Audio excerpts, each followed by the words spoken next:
কাজী অফিসে কাজী মেয়েটিকে বলল, বলো মা কবুল। মেয়েটি বলল, কবুল। তারপর কাজী ছেলেকে বলল, বাবা কবুল বলেন।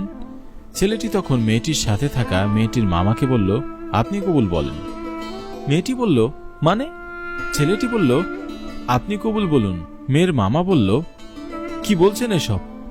ছেলেটি মেয়েটিকে বলল, উনি কি তোমার মামা? মেয়েটি বলল, হ্যাঁ। তখন ছেলেটি বলল, ওনাকে কবুল বলতে বলো।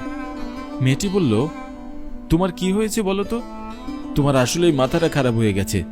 ছেলেটি তখন বলল, হ্যাঁ, গতকাল আমি যখন আপনাকে আমার বাসায় দেখতে গিয়েছিলাম তখন আপনাকে জিজ্ঞাসা করেছিলাম উনি তোমার কি হয়। আমার মামা। মামা ছাড়া তোমার কে আছে? মামা ছাড়া আমার পৃথিবীতে আর কেউই নেই। ছোটবেলায় রোড অ্যাক্সিডেন্টে বাবা মা দুজনেই মারা যায়।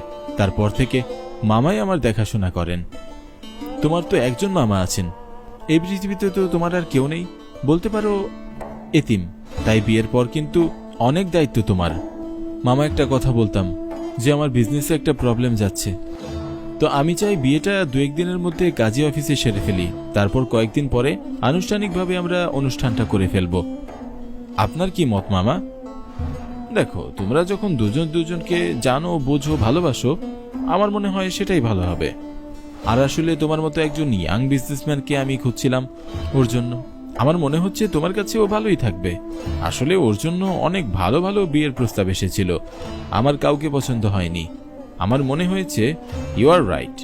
তাহলে আমাকে তো সৌভাগ্যবানী মনে হচ্ছে। ঠিক মামা, বিয়েটা তাহলে আমরা আগামীকালই কাজী অফিসে সেরে নিচ্ছি।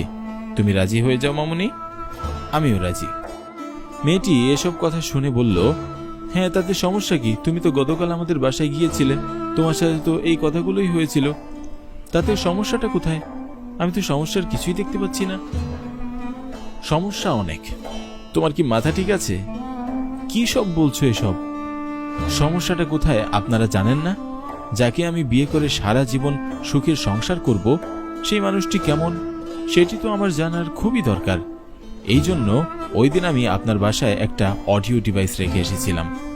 আমি সেই অডিও ডিভাইসে শুনতে পাই যে তোমার মামা বলছে পৃথিবীতে মামা ছাড়া তোমার আর কেউ নেই। স্বামী যখন মামা। কিন্তু তুমি কিন্তু মামার অ্যাক্টিংটা খুব ভালো করছো, তুমিও কিন্তু দুর্দান্ত অভিনয় করছো। শোনো, প্রথম কাজ হচ্ছে ওর কাছ থেকে ছলে বলে কৌশলে সকল সম্পত্তি লিখে নেওয়া। এটা তুমি আমার উপর ছেড়ে দাও।